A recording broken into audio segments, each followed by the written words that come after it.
I'll go YouTube again. I'll let you do Twitch. Sound.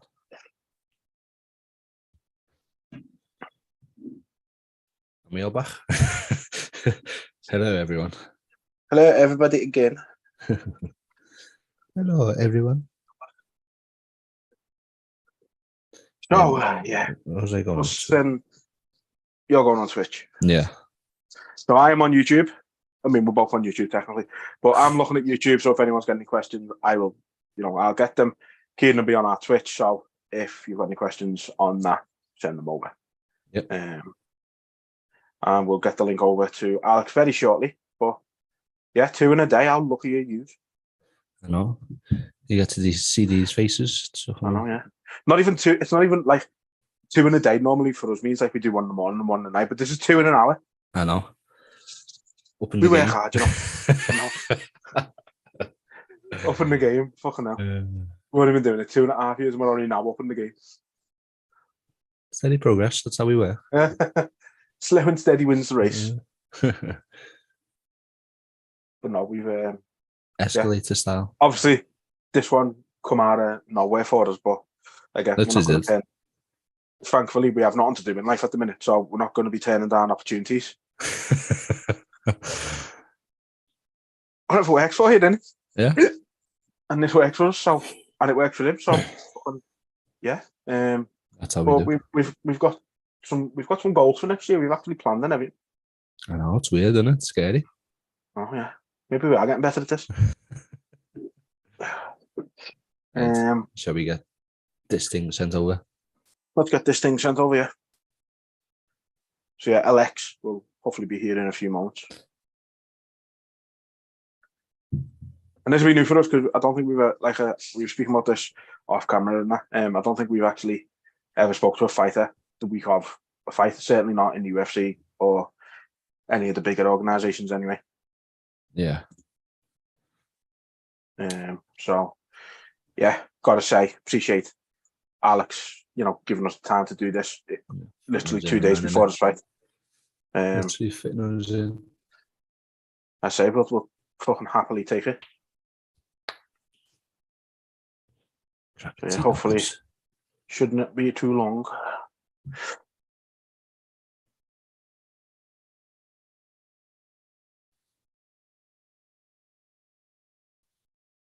Hey.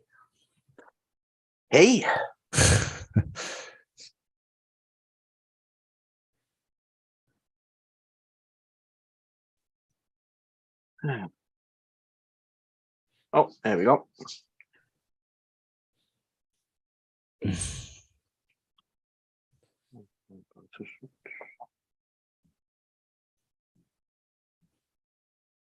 It's me, and I've got the thing on it.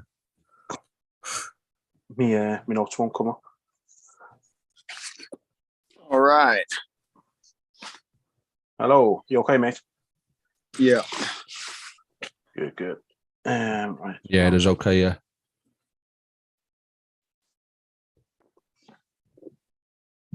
Hold up, I'm having some trouble here. Probably why I'm pressing a button with my phone. 1 second, sorry.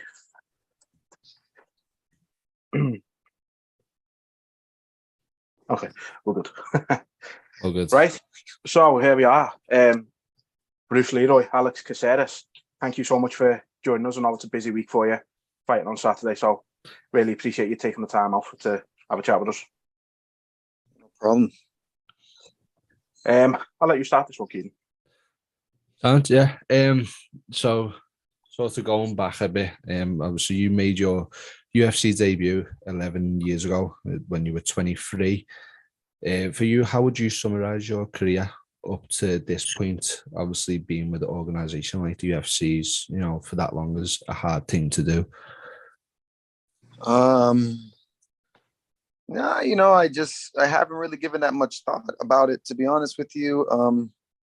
I enjoy what I do, and I am aware that I'm capable of doing it with amongst the best in the world, the best organization in the world. That is that is something that I could hold on to.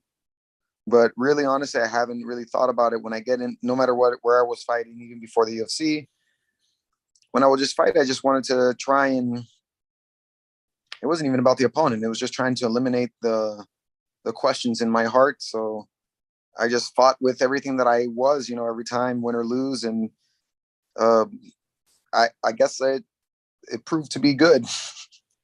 Yeah. Is it not mad? I feel like, obviously, because in 10 years, the sport's changed a lot. And obviously, you've been at the top organization, like, is it mad for you? Have you seen how it's changed over the time you've been in UFC? Oh yeah, definitely. It keeps getting better. The competition keeps getting better. And I haven't fought for too many other organizations, but I've seen other organizations, and even the people that say that other organizations treat them better, they're all still trying to get to the UFC. Yeah. And so I always take that with a grain of salt. The UFC treats their fighters pretty damn okay. Of course, I'm always going to advocate like everybody else. We want more money. I mean, it's a dangerous job. It's quite dangerous. So yeah, I would prefer to be compensated where I wouldn't have to worry about like, oh, I'm fighting for money. I'd rather just fight for the enjoyment of it. I don't want to fight for a paycheck. Yeah. So definitely that's one of the things that could change. But once again, I would say how I tell everybody, we're pretty much a brand new sport. You got football players and basketball players. Yeah, they're getting paid millions. But that's not to say what the owners are getting paid. Yeah. If we compare the wage gap between the owners of the teams versus the players of the team, we'll have a similar wage gap between the owners of the UFC and the fighters of the UFC. So I think it's a matter of staying relevant long enough to where we can pull in enough revenue where we can start affording to pay other fighters more. Of course, we can always argue and say, well, the owners of the places, they don't need that much money. They can spare and share with amongst everybody else. But then again, if you own the business, and you had come and goers that were workers, that because like not everybody lasts in the UFC or wants to be in the UFC or does something stupid, right? Could give you the UFC a bad name. You probably would be a bit more skeptical about paying just anybody large amounts of money. And on the darker note, greed is a hell of a bitch. So yeah, people will probably embezzle money. And if you think embezzlement's not going on in like NBA or NFL, then you're fucking delusional. So if we're all supposed to be getting paid, then the amounts of money that everybody else is getting paid, then fuck, man, we all be billionaires by now. That's for sure. But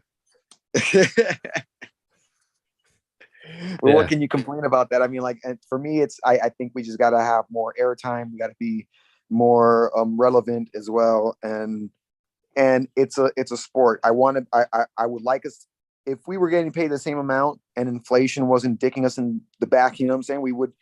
We would be well off. But the cost of living keeps rising. So then we want to keep asking for more pay. You got fucking McDonald's workers getting paid $14 an hour. It's fucking ridiculous. Yeah. I'm out here bleeding, you know what I'm saying? And then, and I'm going to be running neck and neck, paycheck to paycheck with people working fast food restaurants. Yeah. So I think the biggest issue is inflation, and that's a global thing. That is a economical thing that is beyond the UFC's control for the most part. If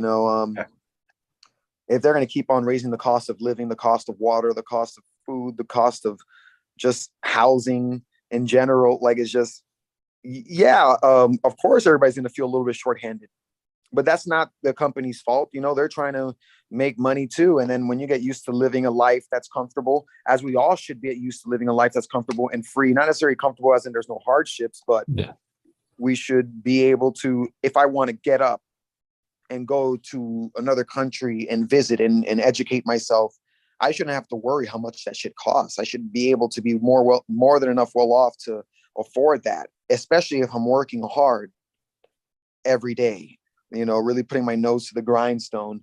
I truly feel that, I should be able to express the freedom that I feel that I am in amongst this world, in this world that we live in. So it's a bigger issue, and we can go all day about that issue. There's lots of ways to solve that problem. And honestly, we don't have to give up any modern technology. We don't have to give up any modern enemies or any conveniences. We just have to simply be a little bit more self-sufficient. Yeah. We have to also be a little bit more humble, less entitled. We think that this world is here to provide for our greed, but it has only enough for our needs. We can't expect to go around chopping down rainforests, overfishing, and creating dead zones in the ocean. And then we wonder why oxygen levels are dropping, why CO2 emissions are rising up because, I mean, the biggest culprit of CO2 emissions or what's even worse is methane gas. That's what contributes more to global warming. And then people are like, you got the fake hippies, saying, oh, well, if we stop driving cars and shit, we can save the atmosphere. Well, all the cars, boats, trains, and trucks, and all vehicles combined don't even amount to 10% of the CO2 emissions. Yeah. So it's asinine for people that are pro-environment to be arguing that point. And it's usually people that are pro-environment but don't want to give up eating surplus amounts of flesh and dairy and cheese because eggs, these are the culprits of greenhouse gases. It's the factory farms, just the large amount. I mean, and here's an eye opener. Just think about it. About 50 years ago, I would say 70 years ago, the ratio between wild animals and domesticated animals was 98% wild animals and 2% domesticated animals. Nowadays is no mystery why you hear different species going extinct every day. Yeah. There's a species on the endangered list every day. And it's because the ratio between wild animals and domesticated animals also includes factory farm animals.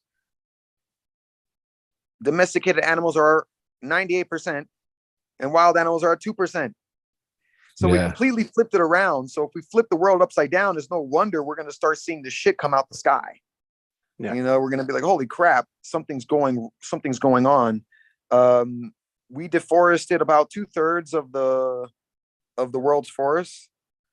The dead zones in the oceans are becoming larger and larger. And benunce everybody's knowledge, everybody thinks that, the rainforest produce mostly oxygen. It does produce a lot of oxygen, and we should stop cutting the shit down to put cow farms and chicken farms on the shit for sure. But 2/3 of the world's oxygen is produced by the algae in the ocean. Yeah. Because that is 2/3 of the world is water. So yeah, half the oxygen, most of the oxygen is in the water. It's H2O for a reason. Yeah. Half of it's oxygen. So we're fucking up this planet, and then we're complaining about everything else getting more difficult for us. And it's because we're choosing to be less difficult on ourselves. We make things difficult on everybody else and the planet.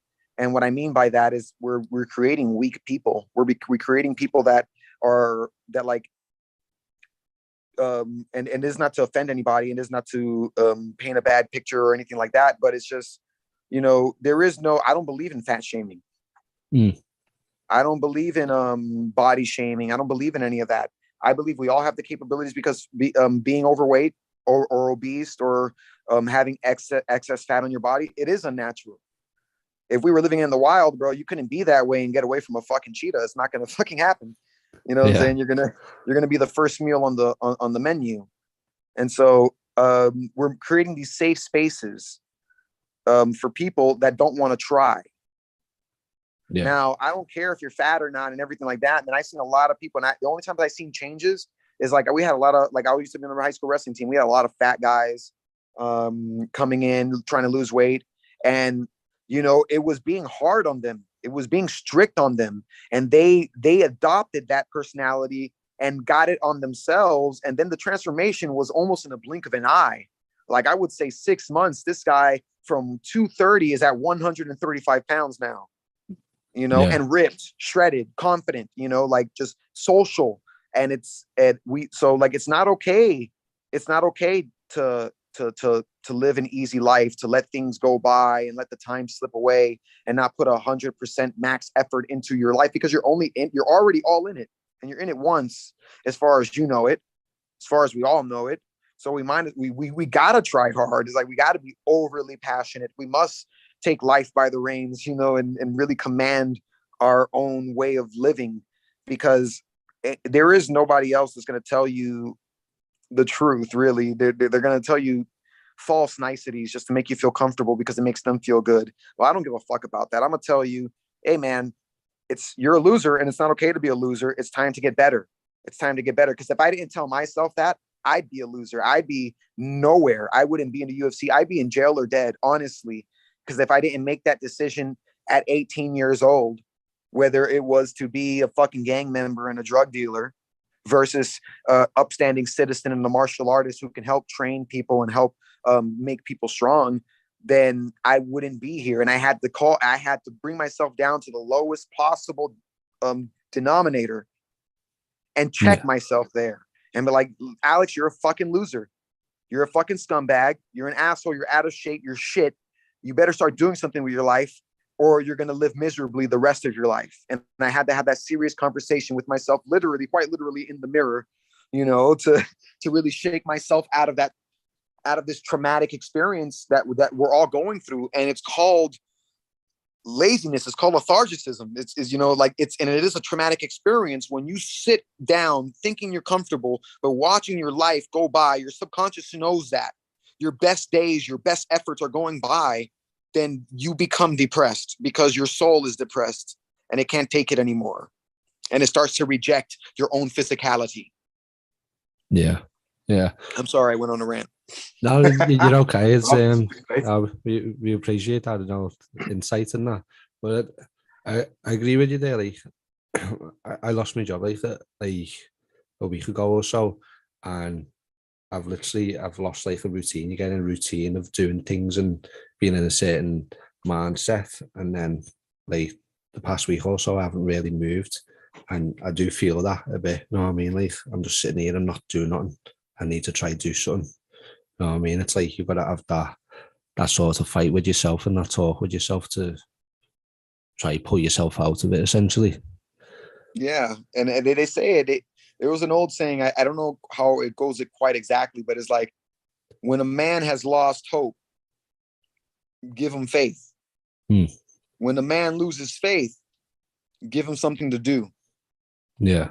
Like we're men, especially when it comes to the men in society. We're men. We're constantly supposed to be doing something, supposed to be achieving something, providing something, protecting something, standing firm in our beliefs. We're supposed to be dangerous, articulate, and quite formidable. Yeah. And we've lost that in the men. We've like the men are becoming weak, entitled, wanting safe spaces, wanting life to be completely nerfed out, padded and easy. And you never grow from those experiences. And honestly, I don't think any women want a man like that to be quite honest. That's why we're getting 50% divorce rates in America, as well as we're getting more infidelity. Women are cheating more on men because the men are weak. I'm sorry, they're weak. And women they're not looking for that, even though they might say, oh, I want this kind of guy, this very progressive guy, person that doesn't have no muscles, who doesn't have no drive. And that's basically what you're saying. You want this, from lack of a better term, like this coward. Yeah. And then the nature in you, when I'm speaking to women, the nature in you is calling out for the best possible fucking genes you can propagate. You're looking for the best genes to mix your genes with. And I'm sorry, the guy with the emo cut and has frail bones is not going to be the best genes for you. The guy with depressive thoughts and bad mental epigenetics is not going to be the best genes for you. You want that masculine man, that calm, strong man, the one who has muscles, the one who has dedication, drive, work ethic. And they want that, and I don't mean to be toxic, not to like, oh, I'm going to beat women and shit. Like, no, I mean a person that is like, and we all know what a real man is. That used to be promoted back in the day. Yeah. And I don't mean about toxic masculinity. They're trying to call like people like Andrew Tate toxic masculine. Now there's some things that he says that are toxic, but for the most part, I think it's just the way that he's saying it. People can take it that way, and they do chop up his vids. But he does say a lot of things that make relevant sense. Is like, quite honestly, and I'm a believer in that. I know that it can happen, but it's very rare. But it's very rare for a male and a female to have platonic relationships. Yeah. So if you're in a relationship with a male or a female, there should be no reason why I got to have girlfriends or my female should have boyfriends. There's nothing that I couldn't talk to another female that I can't talk to my woman about, and vice versa. Yeah. And then we call that, oh, that's controlling. It's not controlling. Is because we know half the mind of these scumbags, female and male, what they're about. And I can tell you, I live in fucking Miami, dude. Like, Yeah. And it's true. Like, I'm beating niggas off of my girl with a stick. She's beating bitches off of me with a stick. Like, it's relentless. Like, these people don't give a fuck about your relationship. So it's okay not to be their friend, not to give them the time of day, because, well, I don't need that feminine energy anymore because I have it within my partner. And honestly, I get along with men more so than I do with women. So I don't see a reason why I could have a lot of girlfriends. I'm sure it's possible. I've had girlfriends before when I was single that were platonic, but relationships do change when you are in a relationship. People look at you differently, and they try to take the inch, and they try to take the mile when you give them an inch, you know? And it's saddening, but this is most of the people in the world, and they're ignorant. This is how it's going to be. Individual people talking, me and you, we can be intelligent as fuck, you know? Yeah. We catch somebody one-on-one. But the minute we start grouping each other up, just not to look bad in front of the other person, we will synergize with their ideas. And so, like, you'll get good girls becoming hoes because their friends are hoes. And you'll get good guys becoming scumbags because their friends are scumbags. Yeah. So I don't care how long I've been friends with you for, man. If you don't align with my morals and purpose, then I'm sorry. I'm wasting my time hanging out with you. Yeah. Yeah. Get rid of that negativity and that, innit? You don't need that. Yeah, no, that's really insightful, though, got to say. It's you've given some thought to that, haven't you? Definitely. So moving just back into the early on in your career, so you were on the Ultimate Fighter, part of GSP's team. Two parts of this. So obviously Josh Koscheck was on that series as well. Really mad guy. What was he the same off camera as he was on camera? And also, just what was it like learning from GSP, given his status now as arguably the GOAT? Okay. Well, yeah. They were both genuine. Koscheck and GSP. You know, their personalities are genuine. You know, and I feel a lot of people. I mean, there's very few people that are not genuine in the UFC. It's hard not to be genuine, to be fake and make it in the place where it's kind of real. Yeah. So for the most part, yeah, everybody was pretty real out there. And with training with GSP, yeah, man, it was a wonderful eye opener. It showed me, it's hard to summarize everything, but to put it in one little phrase it showed me how to be a professional. Yeah. Right. The reason why we had that question with Koscheck is because you see people now like the big ones, Covington. You see what he's like, how he comes across. He's sort of more the entertainment side, even though when he gets to the octagon, he does fight.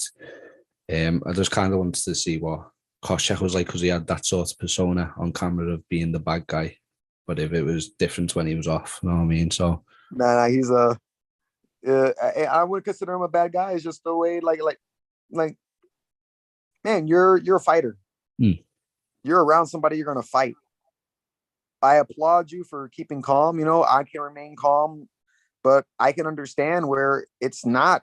I'm inside. I'm not necessarily calm. I'm like, I'm about to fight this guy. You know, like I'm saying cuss words and all sorts of shit. You know, like I'm like fuck. You know, like I'm behind. And so, I don't think there's bad guys in here. It's just we all have different ways of coping with stress. yeah, My way is shutting the fuck up. You know, getting real quiet, getting into my own head. That's how I cope with stress. You know, I don't like to speak. I don't like to talk shit about people or rile myself up in such a way. Some people need to do that to put themselves in that mindset. I feel similar to a lot of people that would say, and I'm pretty sure some people can agree with me, that martial arts is my lifestyle. You know, so I'm always in that mindset. And I don't mean an aggressive mindset, but in a ready to fight mindset, even when I'm calm and relaxing. Yeah. So that's where my personality comes from. And some people are like that. Some people need to get emotionally charged to start getting ready for a fight. And you see that especially like in schoolyard fights, you know, they'll get into a shoving match, pushing match, calling each other names until one gets really angry, and then they'll start fighting, you know, if it comes to that, you know. But for me, every time I was in school, I was the kid that, you know, you start talking shit to me and bothering me, I just wait till you get close enough and then I'm going to start hitting you. Yeah. Yeah. And so it's like, it's okay from back there. I don't mind it. But the minute I feel like your spit's flying on my face, okay, we're going to have some physicalities exchanged here. Yeah. You were the first one throwing the punch, no little sort of prelude thing to it. It's just straight in there. Kill them all, let God sort them out.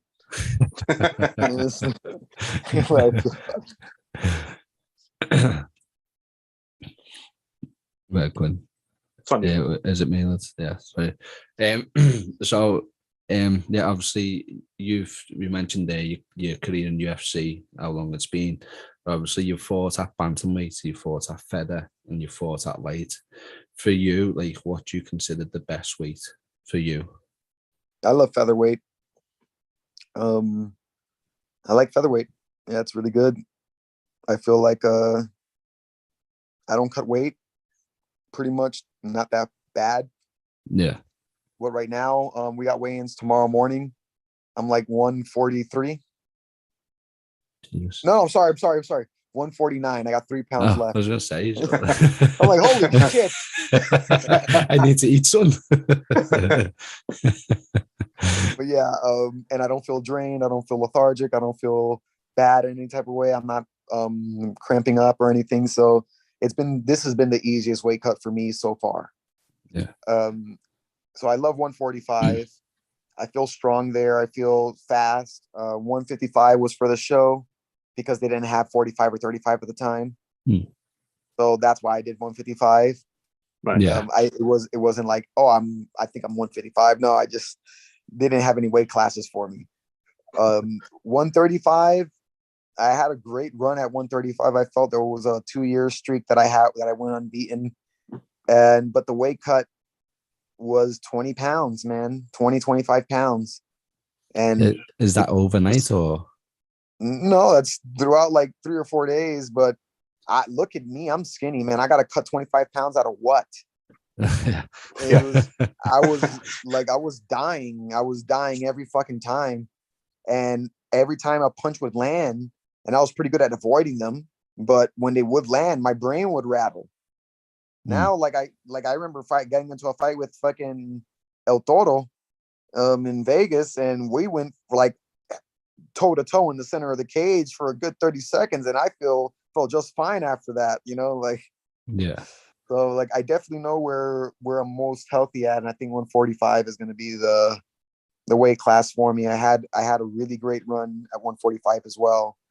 It got a little hiccup over a split decision loss, which is very controversial to me because I don't know how fucking leg kicks outpoint punches to the face, but whatever. And most of those leg kicks, honestly, because they're like 40 leg kicks or something like that, but most of them, I would say like 20 something of them were foot stomps.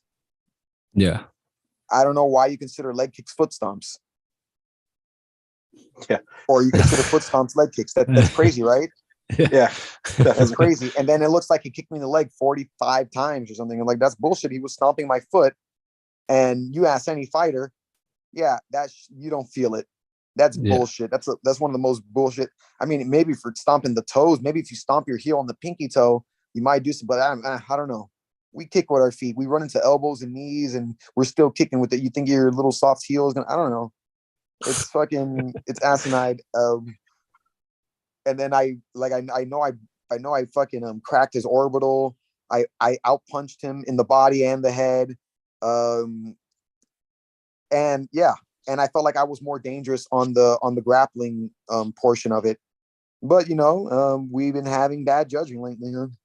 But yeah, but it sucks. It does suck because I know I'm better than that, and that would have been 6-0. That would put me on a better run and a win streak, and I'd probably be fighting somebody ranked as well. But then Julian Erosa is a very great name as well too, so I don't mind that, and it's a good matchup for me. But I do feel really great at 145 though. Yeah. To to sort of go off that day, you mentioned the judging and that. What would be your sort of solution to judging, if you can say? How would you solve this issue that we've got with judging? Well, I heard this really great idea too from another fighter, because he made the point that, you know, the judges are writing down scorecards, and sometimes the fan will just scream and say some shit.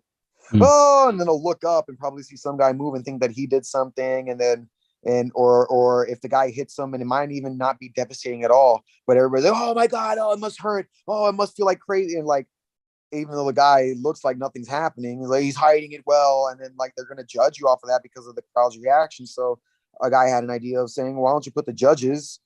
We have so many rooms in the Apex and the PI Center. Why don't you put the judges in a room, you know, completely silence out the crowd and just look at the fight and then score the actual fight. My solution would be to have formal fighters judge fights that are unbiased to teams. You know, like that will be another solution. But yeah, we got these commissioners and like people that haven't been to the fucking fights before shouldn't be judging fights. Yeah, definitely. As you mentioned earlier as well, though, the sport is still young, so this is a issue that hopefully we can get sorted out to help the sport. So then, wanted to ask you about the nickname Bruce Leeroy. Is that a reference to Bruce Lee? I've read somewhere that it was a character from, I can't remember what film it was, but from a film. Well, my managers gave me that name because they said I looked like the guy from, it was a cult classic called The Last Dragon. And that's where the name came from. The guy's name was Bruce. They called him Bruce Leroy. And so the name kind of stuck with me, and they started calling me that from there on. Yeah. Okay. Certainly, it's a different nickname. It's certainly outside the box, I must say. Yeah. It's like its own name, innit? Yeah. So you've said that you're inventive and creative during your fights. What do you mean by that when you say that? And is that like your approach to fighting? What would you say your approach to fighting is? I guess expressive. You know, I'm just trying to express myself. There isn't like, I obviously there's goals to win and everything, but it's not like on the forefront. I'm not thinking about the outcome of the. 1 second, let me just.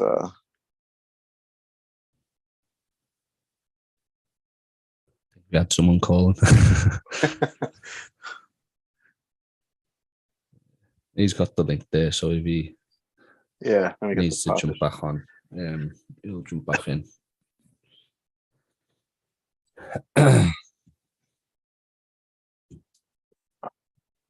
You might actually do a bit of. You might actually have to do a bit of editing, you know.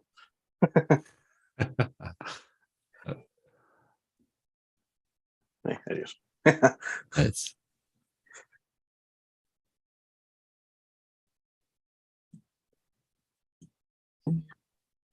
Sorry. Oh, worries, mate. No problem. That business you need to tend to. Okay, there we go. Okay, what were we talking about? Yeah, so you were saying your approach to fighting was expressive. You're expressing yourself in there and not really thinking about the outcome. Yeah. Like it's hard to think about the outcome. It's I got another guy in front of me who's fighting me, so I'm not thinking about getting my hand raised. I'm not thinking about losing.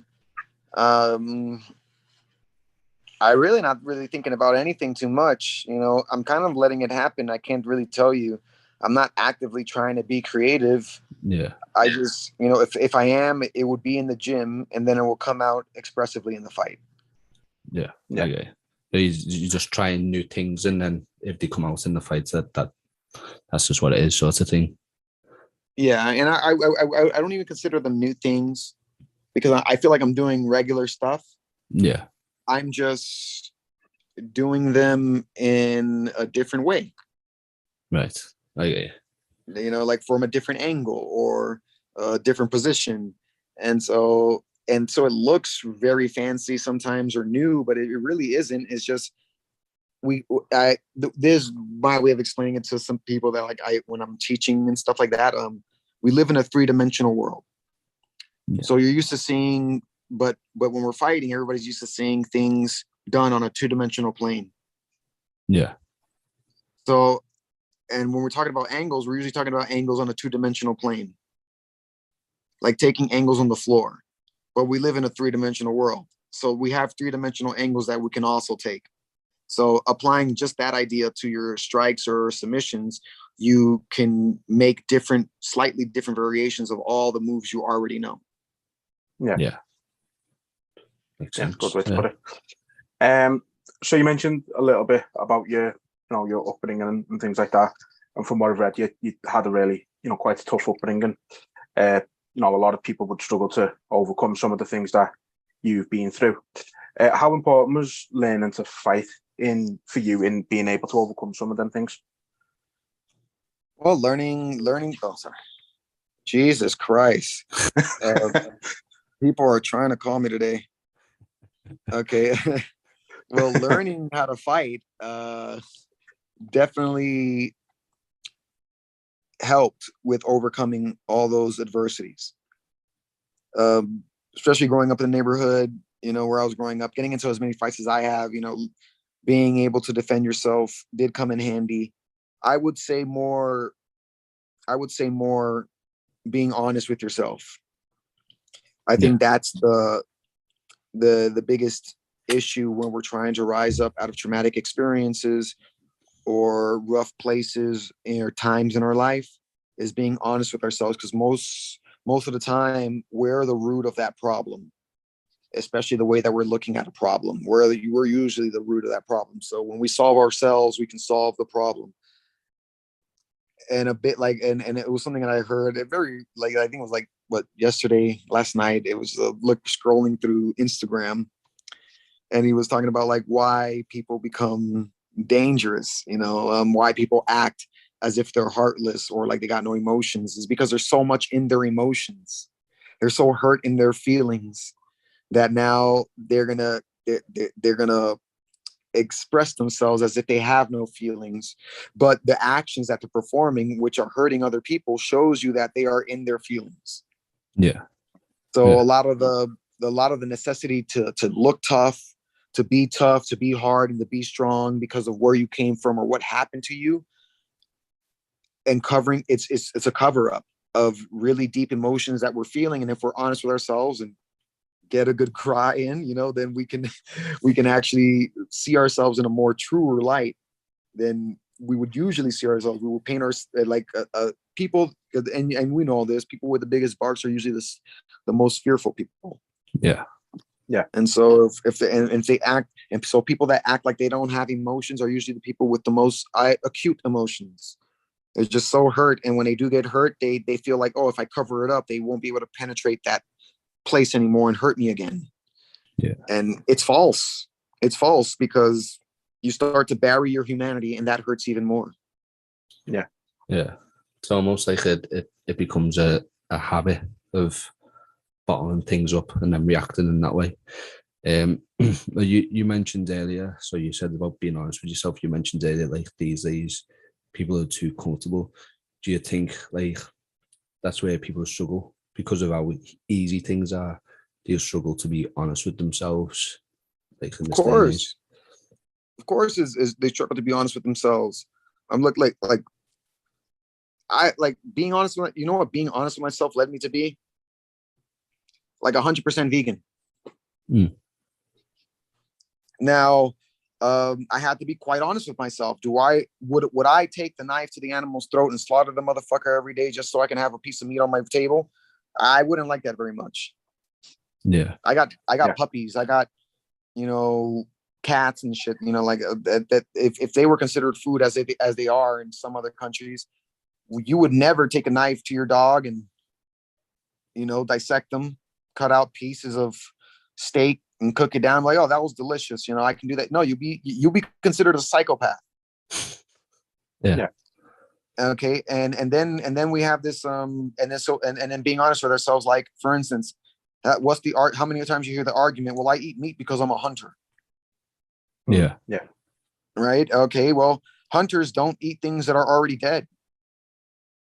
They eat the living that end up dying from eating them. Yes, of course.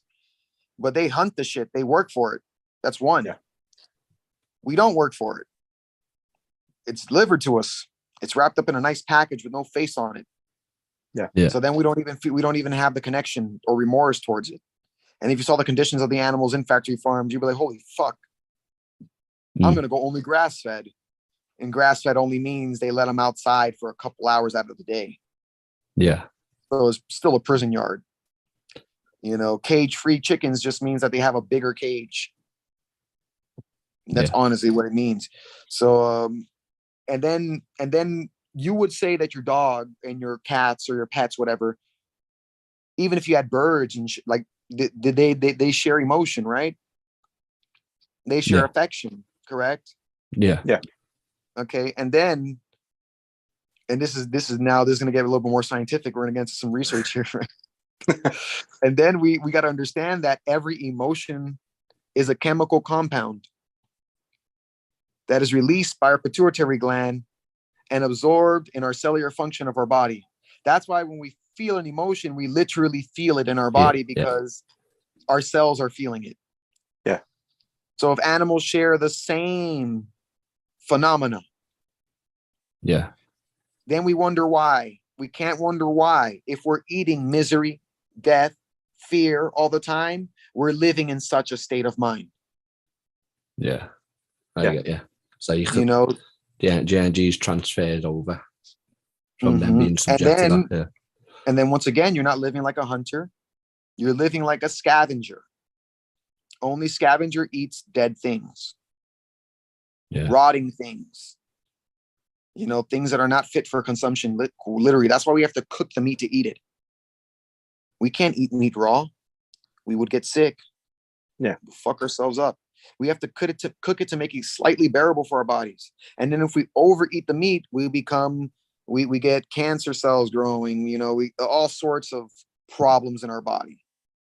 Right. Yeah. And this is not just meat. It's also dairy. It's eggs. It's, when we overdo it. But then again, there's a quote that says, and I forgot where I read it from, but a killer or a predator does not stop consuming. A hunter only takes from the forest what he needs. That's why you see the Native Americans, whenever they would kill an animal, what is their main goal after they kill it? Is to release its soul by calming it down. Yeah. Because they understand that when the animal is stressed, the stress is going to be absorbed into the flesh and you're going to eat that stress. Yeah. So I have no problem with people eating meat. I'm 100% vegan. I love it this way.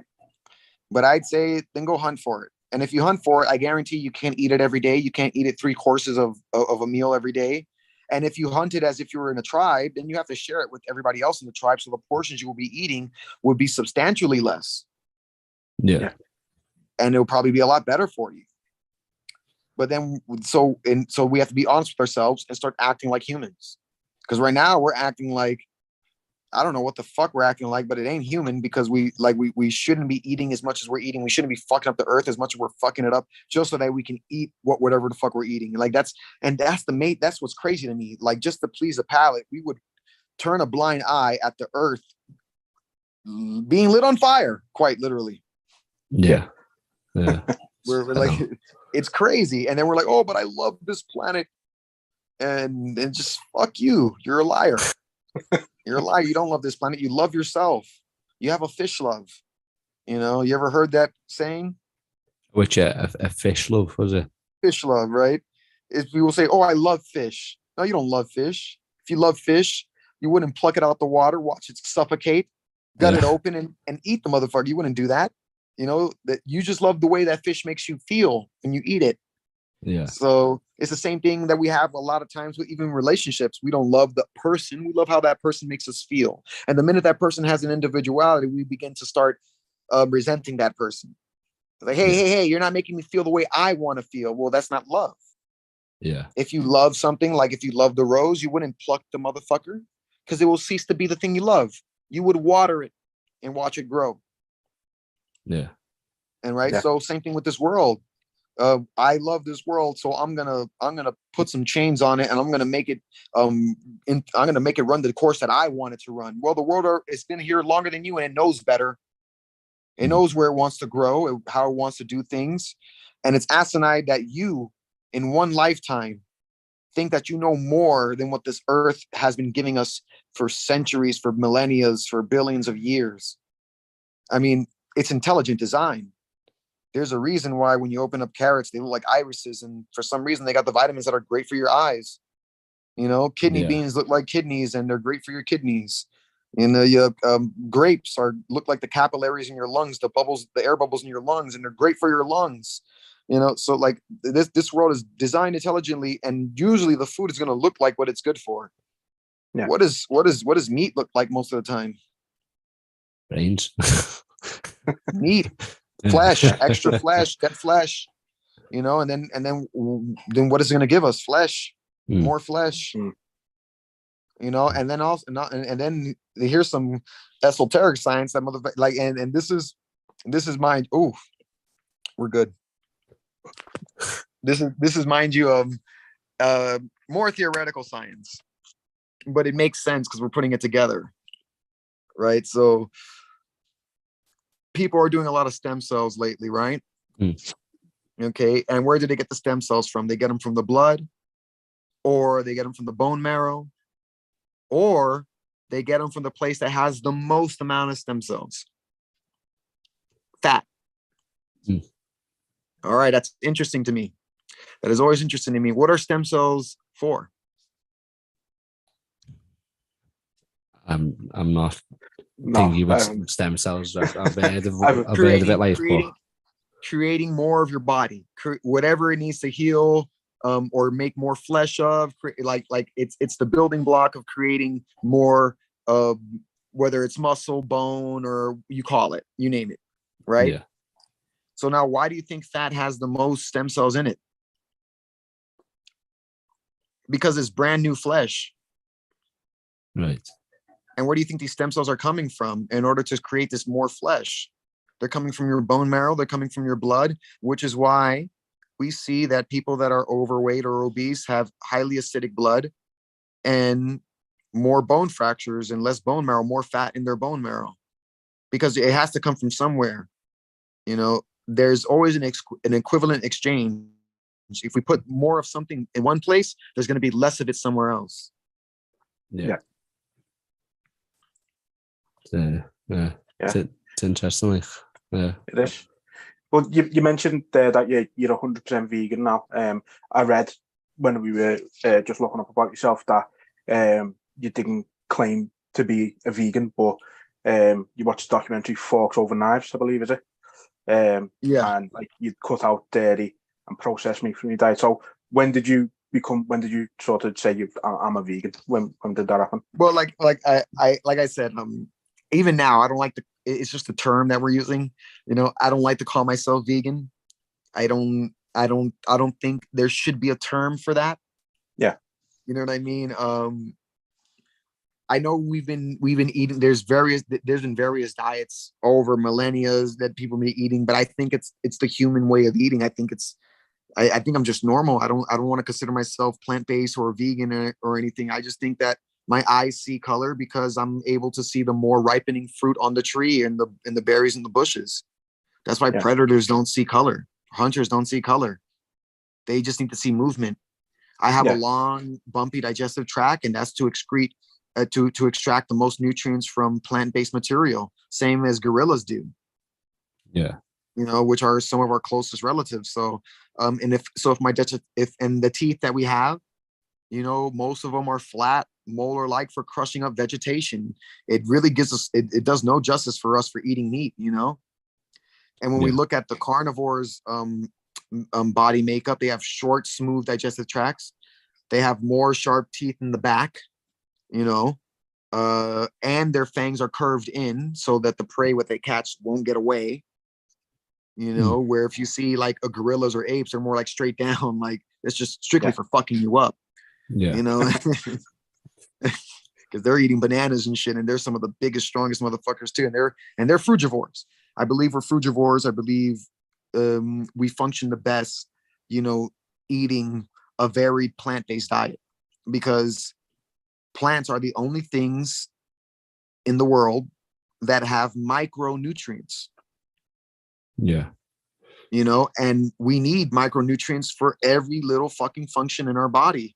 And when we're depleted in that, that's why we got all these motherfuckers on pills all the time, because all you're eating is fat, protein, and sugar. Yeah. Do you do you take CMOS? Do you? CMOS, I've tried it before, but it's not like it's a regular thing for me. And it's all fad shit, you know, like it's great. All this shit's good for you, but there's not like, oh, I need to do this every fucking day because I'm a vegan. No, man, I'm a human being. I eat whatever the fuck I want, you know, whenever I want. I don't have limitations. Oh, too much fruit is too sugary. I don't care. Sometimes in the day I just eat fruits. Sometimes in the day I just eat vegetables. Sometimes I mix it up. Sometimes it varies, but like I've never found myself lacking in energy, or lacking in mental capacity, or muscle mass, or toughness at all. Yeah. I mean, I'm in the fucking sport for it, so it's quite. I think people just put too much thought into it. They overcomplicate things. It's like, oh, well, what do you eat? Well, everything else. You know, it's crazy. Like you're telling me I don't know what I eat when there's over 80,000 edible plants, and we surround our diet around 5 basic animals, and they're all female, mind you, and hormones. And then we get concerned. Oh, but you eat too much soy. Don't you know that has phytoestrogen? Do you know what phytoestrogen is? No. It's plant estrogen. It's plant estrogen. Right. And decade studies had proven that phytoestrogen actually helps you regulate your hormone levels. You know what can cause an increase in estrogen? Eating too much mammalian estrogen, or estrogen from mammals. Because we're mammals. We're not different from the animals. So if we're eating estrogen from mammals, then it adheres to the estrogen in our bodies, and then we produce more estrogen. That's why people that eat lots of meat, by the time they're 50, they got man tits. You're going to grow more mammary glands. And then we're only eating the female counterpart of the animals, mind you. When you go to other countries or more ancient cultures, the men only eat the male animal. You know, there's a reason for that. You know, so like, even if we're eating meat and we're still doing it wrong. Yeah.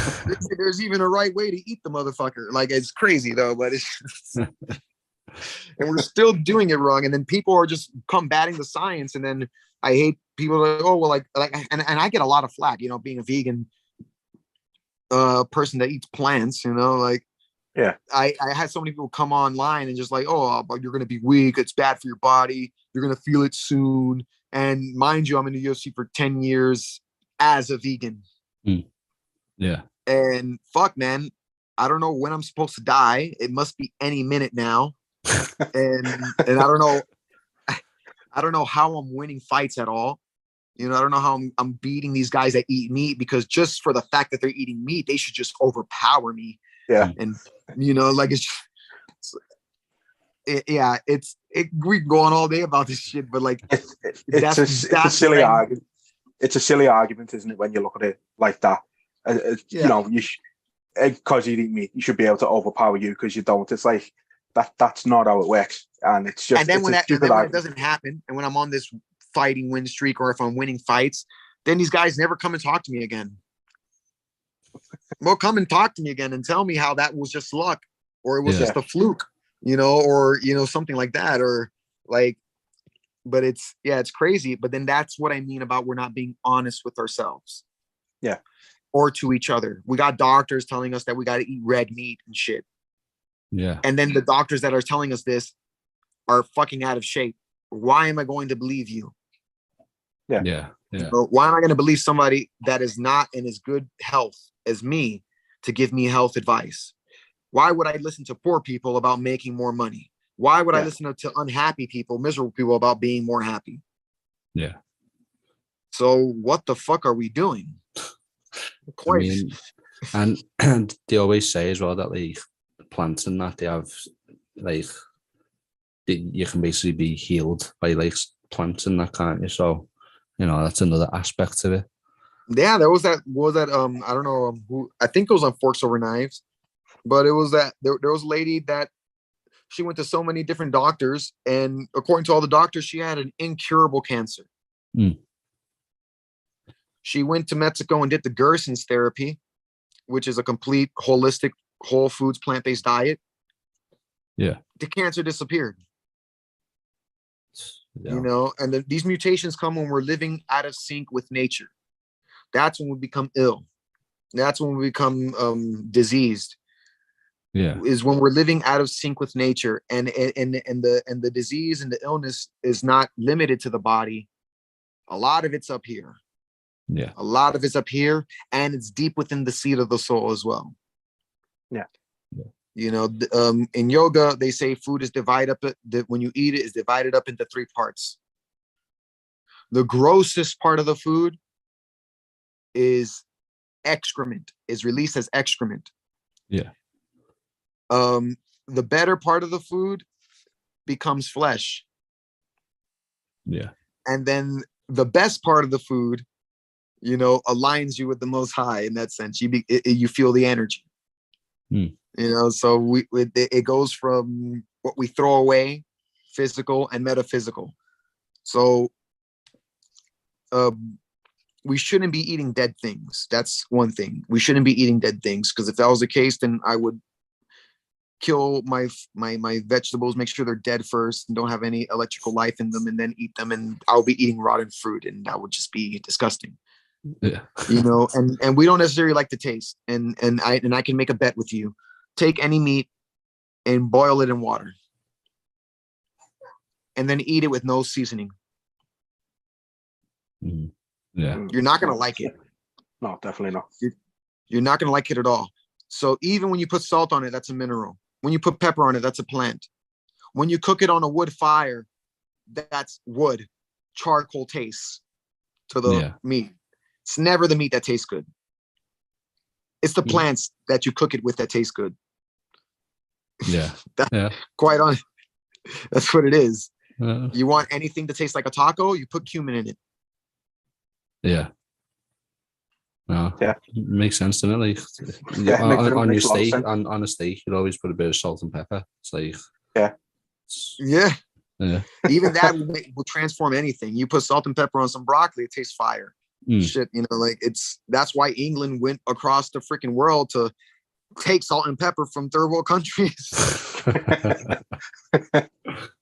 I mean, they went to war for sugar and salt. Come on. Yeah. It makes an awful lot of sense though when you just actually sit there and think about it, because I think a lot of people just don't, and I think a lot of people aren't open to the idea of it, and I think you've got to at least be open to it. Like, we both eat meat ourselves, but I'm not completely closed off to the idea of it, and I think that's half the battle with some people. Yeah, and I'm not saying that I understand that, like, we eat meat. I've ate meat, and I wasn't like dying or anything like that. I can tell you that much. We can definitely do it to survive. But then, like, we have to go back through anthropology and, like, why did we all eat meat for some reason, And now, and when you look at the cultures that ate the most meat, they were the cultures that, one, lived in colder climates. Yeah. And it's because maybe vegetation doesn't grow so well in colder climates. So in order to survive, you do need to eat some type of substance. So meat, fish, and getting that fat on your body to resist the cold a little bit better. It would become necessary. Yeah. Places like Africa, and in the Caribbean islands and stuff like that, South America, you saw more cultures before the European indoctrination.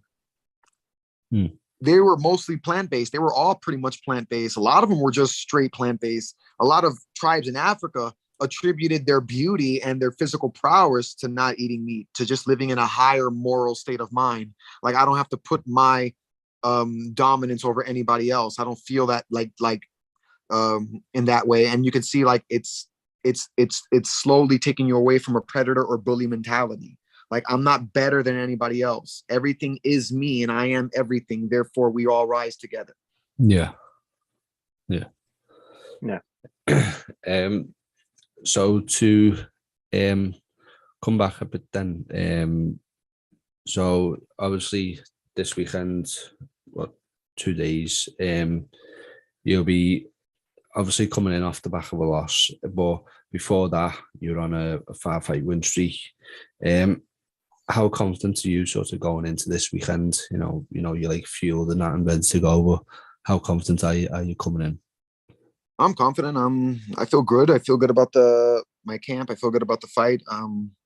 I honestly feel I'm a really good fighter. You know, I'm better than what I've shown myself to be. I'm better than what I think I am a lot of the times. I'm better than what anybody else thinks of me as well.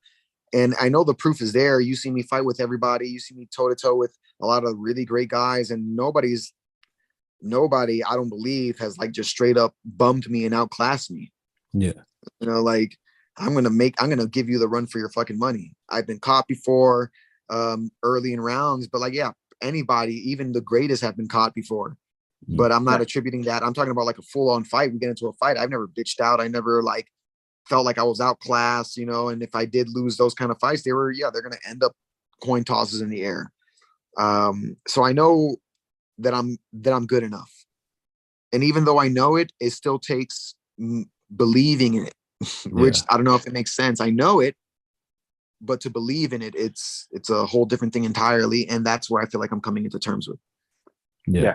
You mentioned it earlier, Julian Erosa. He's a good opponent. He's a tough opponent. How are you expecting the fight to play out? I don't know. I really never expect anything. That's fair. I'm kind of an in the moment fighter. I just get in there. I don't do research on the fighter. I don't know. I learned about Julian Erosa when I'm about to fight him. So yeah, I don't watch the sport. I don't keep up with it. Yeah. Was it? I don't know if I've got this quote wrong. Was it Rocky Marciano that said, "Don't worry about your opponent until you're in there with them"?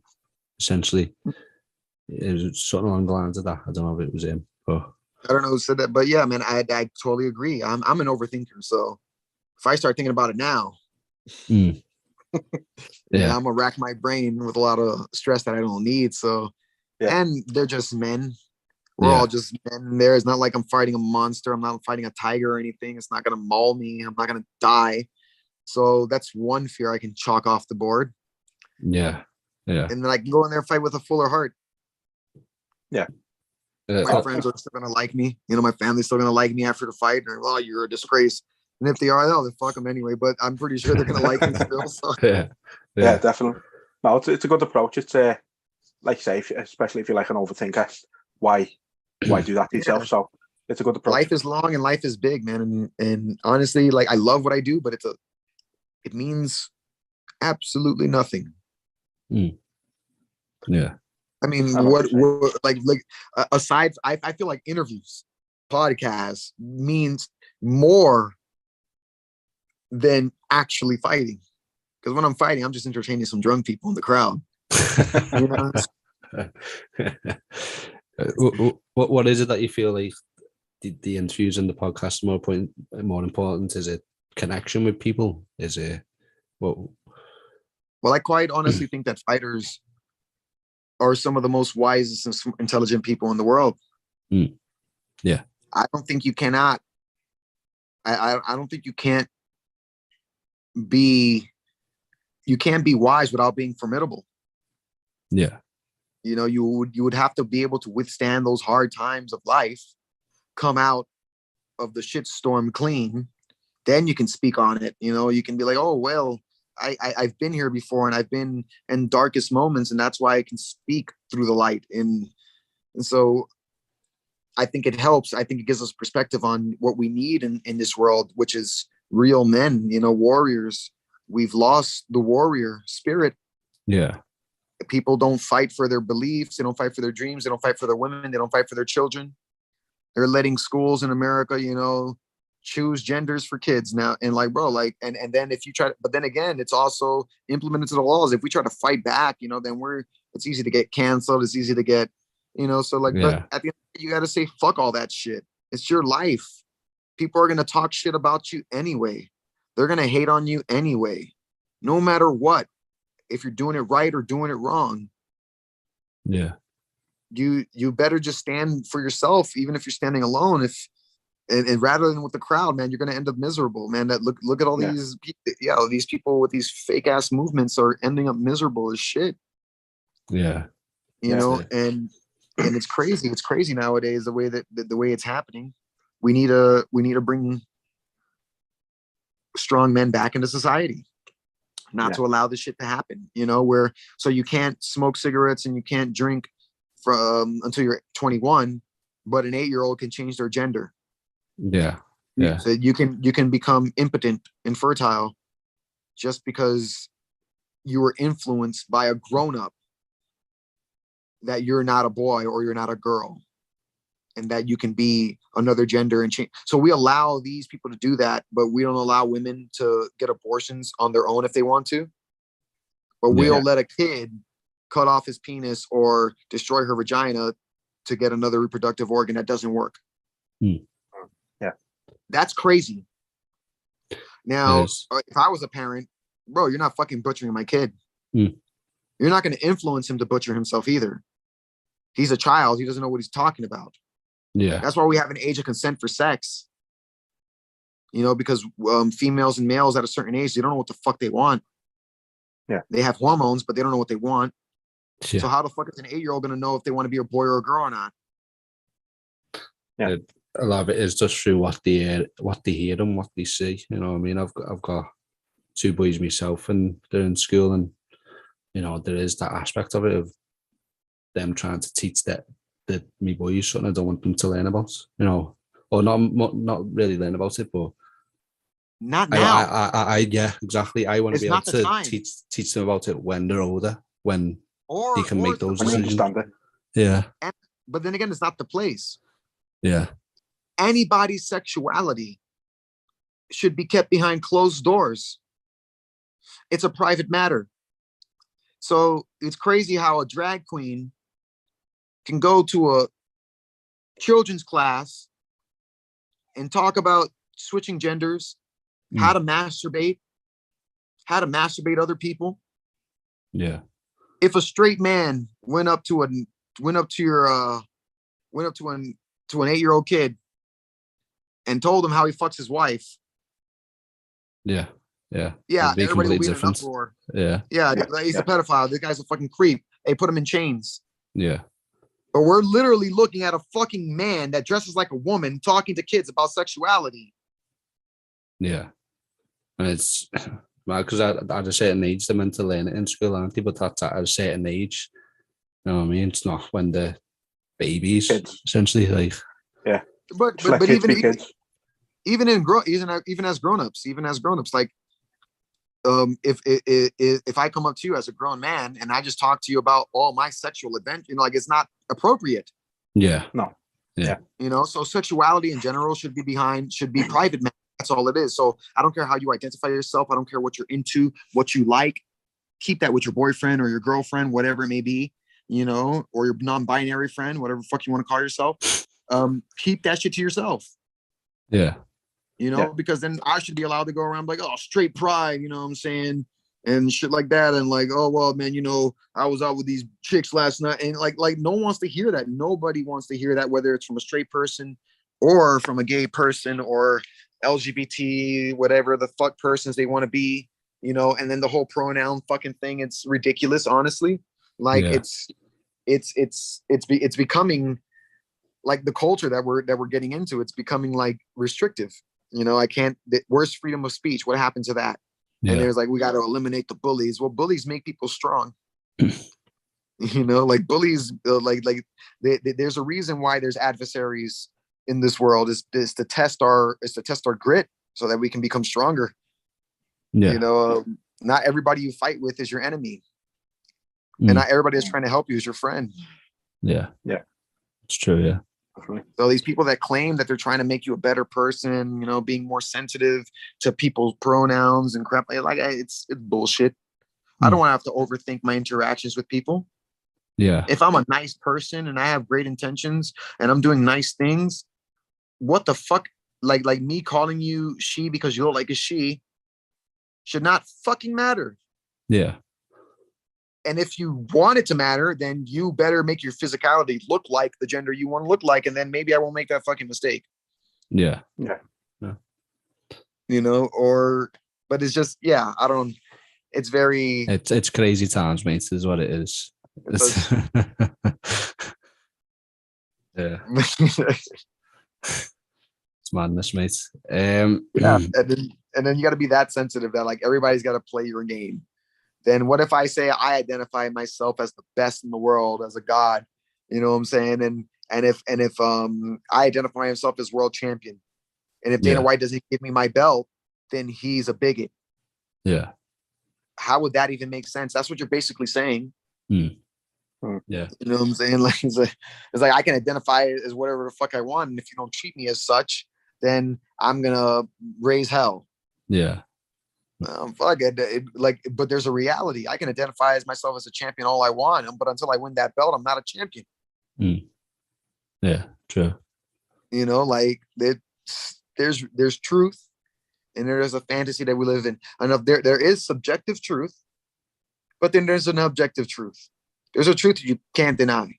Yeah. The sun comes up and it goes down unless it's the end of the fucking world. Yeah. You know, when waves come in, they're gonna come back out. You know, so we have objective truths. Yeah. So if you have a penis, it's because you're a man. By biology. Yeah. You know, if you have the capability of birthing, then you're a female. By biology. Yeah. So like it's crazy how we make these crazy arguments, and then this I saw a video. This one lady was making this argument, and it was like, okay, so she was saying like what defines gender and stuff, and the guy was making the argument like, okay, if I observe a female chicken laying eggs, I would say that's a female chicken. Would I be making a wrong observation? Yeah. And then she was like, oh no, you're not listening. You know, does a chicken have feelings? Does a chicken cry? Well, one, they do. Yeah. They do have feelings, and they do cry. They do show emotions. Try and take a chick from a mama chicken. Yeah. If she give a fucking and feel anything, she will let you do it. But she will fight. She will fight tooth and nail to get that baby back. Same with ducks. Same with dogs. And if we claim dogs have emotions, how are you going to say that another animal don't have an emotion? Yeah. Pigs are smarter than dogs. You know, and then we will eat the fuck out of them though. And like they don't feel anything, they're just animals. They're meant here for us, for our pleasure. It's fucking crazy idea to think about. Yeah. You know, so if you're gonna agree that chickens have genders, then so do human beings, because we're all animals. And I think the separation from our animalistic side or our animalistic nature from this world is what's causing this dissonance between us. You know, like we're animals, man, by nature, but we so happen to have consciousness, and we can think, and we can make ideas, and we can communicate with each other in a more profound way, but it doesn't make us any better. Yeah. Life is an ecosystem. And if we start taking away animals from their purpose in life, we see the world in an upheaval. Yeah. I'll tell you what, mate, you've certainly given us a lot of insight and perspective a lot to think about. in this time we've spoke to you. But we do have one more for you before we let you go, let you chill out and that. So I think it was in the media day, you showed an interest in Dana White's power slap. So we've got a question for you. If you could choose any opponent from any organization or whatever, even someone just to be able to slap, who would it be Fuck. I wouldn't know. I don't think I dislike anybody that much. It would have to be at a pure competition, random person, just to see if I'm good at it or not. But yeah. Would you consider that though? Like if Dana said, "Oh, like fighters from UFC can go into it," and that would you consider like actually going and having a few power slaps on people? Yeah. Why not? Little bit of a change. There's something so satisfying about slapping someone in the face. I think you'd have to try it. Yeah, it is. It is. This was a while back, but I wasn't in the UFC, but I was a professional fighter. And a guy got into a fight with me, and I knew what I could do, so I just ended up slapping the shit out of him. Like every time I struck at him, it was a slap. And then he got really frustrated. So, close your fist. You try and fucking punch me for real. I'm like, I'm not gonna punch you. I just kept slapping him. So he gave up. Pissing them off. Yeah, it's disrespectful. Yeah. I know. I'll tell you what. Maybe that's how Dana gets Diaz back. They'll get him in the power slap, innit? You'd have the belt in no time. Yeah. But yeah, that was all we have for you, Alex. It's been an absolute pleasure to speak to you. As you said, very insightful, very eye-opening, and just interesting overall. So we really thank you for your time, and best of luck at the weekend. Hopefully you come out with that W. Oh, thank you very much. You take it Appreciate easy. your time, mate. Thank you. Oh man, it was fun. Good stuff, man. Take it easy. Take care. All right, guys. Peace. Yeah, mate. There we go. Bruce Leeroy Alex Caceres. That was a long one. I wasn't expecting that. Very interesting now. So, yeah. Again, we're going to get this out audio-wise as soon as possible. Obviously, video will be available on YouTube pretty much straight away. And then we'll be back tomorrow with the Bruiser, Reece Brudenell. Yeah. So that'll be the last you have to, and then that'll be the last you have to see us this week. Next week we'll see. I don't think we've got nothing planned for next week yet, but like, you know, there's still a good 2 days before next week. The keyword is definitely yet. Get something planned. Keyword is yet. No, we said, didn't we? We wanted to end the year strong, try and get as much content in as possible before like Christmas and New Year. Yeah. Obviously, neither of us sort of working at the moment. It's kind of been a bit of a blessing for the podcast, at least anyway. Yeah. So it's been nice to get back to it. We've been a bit slack with it lately. With what was our working schedules just never syncing. Yeah. So it's been nice to get back to it. What feels like properly this week and hopefully next week as well. But yeah, I'd say we'll be back tomorrow, 6:00. Reece Brudenell, UK's #1 heavyweight kickboxer. We've only had one kick. Well, no, we've never had a kickboxer, have we? I don't think kickboxer like that particular thing. No. Not proper. Like Dan Bonner doesn't fall under the category of kickboxer. Yeah, it's like tying heads, but yeah. So it's a first for us. We're looking forward to it. So yeah, tune in tomorrow. Thank you everyone for tuning in.